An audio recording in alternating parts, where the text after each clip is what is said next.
Here's how to remove and or replace the air intake duct, also known as the air intake baffle, on an F-Series Mini Cooper. And open the hood by pulling twice on it.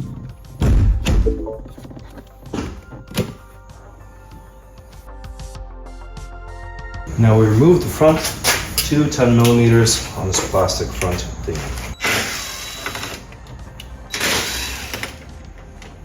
That this lifts out of position.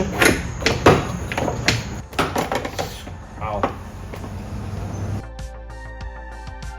And with that, we simply clip in one of these last things, this air baffle,